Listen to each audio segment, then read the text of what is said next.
Sanibonani molweni abushangi melang sanibingelela futhi sanamukela kwizinto zezasithemba ukuthi nonke niyaphila niphile nje. Sama ukhuluma ukuthi subscribe sector noma ucindezele kwenza uma uqala ukuthola amavideo amawe support siyabonga. Yay! Sidlala sikhona. Inkulu indaba ingemali.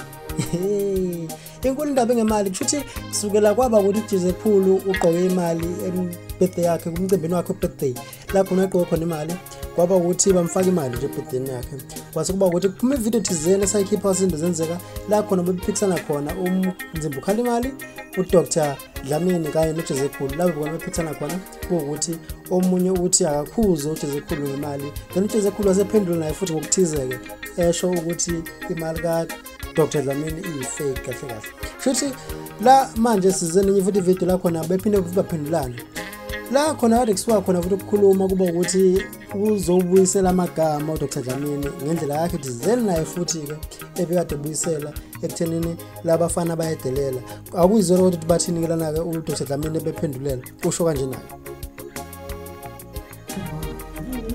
Sanibonani bafowethu nodadewethu ente nasezantsi South Africa. Bafowethu ake ngiphinde ngikhulume la. Angena kumuntu othanda kakhulu ukukhuluma la ko Facebook. Impilo yo Facebook angisebenzi kodwa kuyafika ukuthi angenze le video. Labafana bamgqumeni abamsungijwayela kabi. Cela ukuphinda. Bafana bamgqumeni ikakhulukazi wena lokho ngathi slender.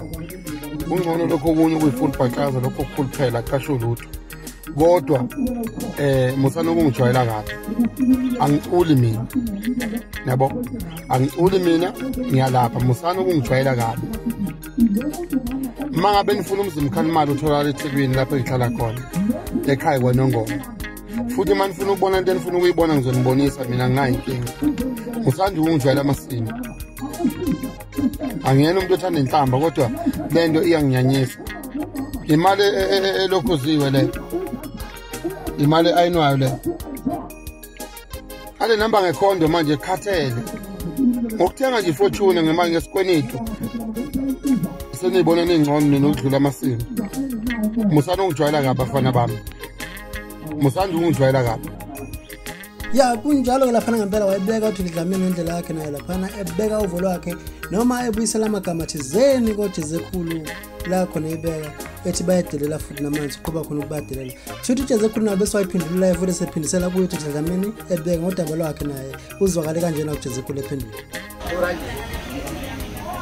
Hola sanibonani bafowethu sanibonani uJize Khulu onibingelelayo ngiyambingelela namhlanje ngifuna ukunitshela ukuthi lenhlonipho enginayo yafakwa yagcitha ngenduku ngoswazi yabo akase umusa kuDlamini eqhamuke efuna ukuqeda lenhlonipho kwasetshenzwa kangaka ifakwa la kumina ngoba yona ke ngathi ke angizukubekezelela lokho akwenzayo sukela namhlanje nazi ukuthi igama lami umzimba ukhala imali yangempela hayi le mali le yokukhanda yabo ngoba kuhlukene nokugqoka imali yabo nje ngigqoka into eyibizayo ngigqoka imali ukuthi mase ngifaka ngamaphepha kusengena phi kuDlamini angasho lalela ke mkhulu sizohubhana ke mngani wami emarenkeni la uhamba khona koboxa kuphi la uhamba dayisa khona imbiza wazi ukuthi iJize Khulu izofika libe phezulu kwakho hlukana nalento yenza baba umdala usungiqedela inhlonipho yakho ngenkani. Kunjalo ngempela phana wayebeka uJize Khulu ngendlela yakhe naye nawe akusho ukucabanga nodabulolo kahle kahle ukuthi ubona ngathi liyophethapi umuntu alibuka manje seluya ngokujula sengathi manje libheke koboxa nasendaweni zomphakathi akusho ukucabangani bese ubushiyela nje uvolo wakho comment section ngaphansi kube ukuthi nawe sidibana ngokuzayo.